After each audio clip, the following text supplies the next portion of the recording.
11 ka mga balay sa Barangay Balulang sa Cagayan de Oro City ang gilamoy sa kalayo.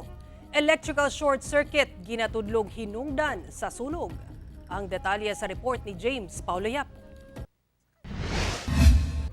Layo pa lang makita na ang bagaog itom nga aso samtang ginalamoy sa kalayo ang mga kabalayan sa bukid nga bahin sa sitio Manggahan, Barangay Balulang sa Cagayan de Oro City.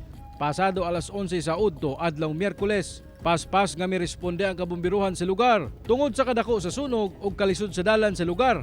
Gisaka niini sa ikaduhang alarma ang sunog. Sumala sa usa sa mga residente sa lugar nga nakita kuno sa iyang pagumangkon ang kalayo nga mikatay gikan sa linya sa kuryente paingon sa usa ka balay nga walay tawo. Gamay pa ko nga siga nya nay wire sa atok ba nay wire sa atok nya kamera daw to siga. Nya kalit na ko nagiblu ang paingon dito sa kuan. Murag gidala sa kuryente ba gidala sa kuryente men sa ibabaw mo nito nasunog din tanan. Sumala sa Bureau of Fire Protection, 11 ka mga balay ang ugdaw sa maong sunog. Nagsugod ang kalayo sa panimalay sa usa ka Gino abot. Kinsa wala diha aniadtong tungura. Paspasab kuno nga mikuyanap ang kalayo tungod gama lang sa light materials ang mga balay ug kusog ang hangin. Hinuon walay namatay sa maong insidente apan usa ka babayang dala sa ospital tungod na kuyapan atol sa sunog. Dili siya ingon na nasamdan siya, anak din siya sa Tagya.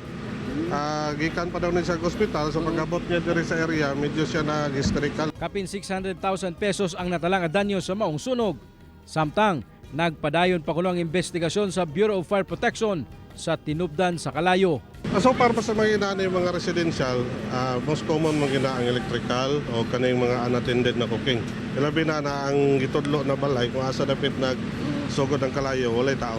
Kauban si Makoy Sempron, James Paulo Yap, 1 Mindanao.